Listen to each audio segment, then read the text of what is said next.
এখন আমরা এসছি বিছিনা বাতমি মেডিকেল ইউনিভার্সিটিতে। আর আমাদের সঙ্গে আছে আমাদের ওয়েস্ট বেঙ্গলের একজন স্টুডেন্ট। তোমার নাম কি ভাই? হাসিব আক্তার। হাসিব আক্তার। কোথা থেকে এসছো তুমি? আমি মুর্শিদাবাদ। মুর্শিদাবাদ থেকে। ওকে, কতদিন হলো তুমি এসছো? প্রায় 2 মাস খানিক হয়ে গেছে। প্রায় 2 মাস। ওকে, তো ইউনিভার্সিটি সম্পর্কে, হোস্টেল সম্পর্কে যদি একটু বলো, এখানকার পড়াশোনার ব্যাপার। এসে ইউনিভার্সিটি সম্পর্কে বলা মানে খুব ভালো। বাকি যেমন ইউনিভার্সিটিতে ক্লিনিক্যাল ট্রেনিংটা খুব দেরিতে চালু হয়, এখানে প্রথম 1 মাস পর থেকে আপনার ক্লিনিক্যাল ট্রেনিংটা স্টার্ট হয়ে গেছে। ওকে, হ্যাঁ এখন আমরা এই 16 তারিখে এমার্জেন্সিতে ক্লিনিক্যাল ট্রেনিং এর জন্য যাব। হ্যাঁ 16 তারিখ 27 তারিখে ক্লিনিক্যাল ট্রেনিং আছে। ক্লাস ভালো করে, ক্লাস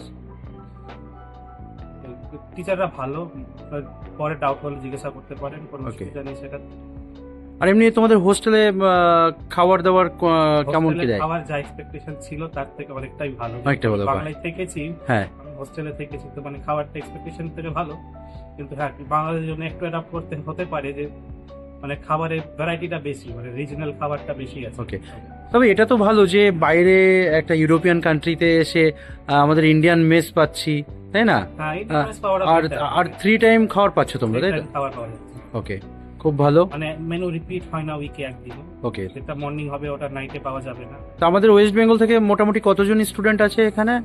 ওয়েস্ট বেঙ্গল থেকে এখন 5-7 জন আছে, তার মধ্যে 5-7 জনই আছি। 5-7 জনই আছে। আমার জানা, মানে ওকে কিছু সিনিয়র আছেন, ওনারা একজন আসছেন, ওনার ভিসা হয়ে গেছে।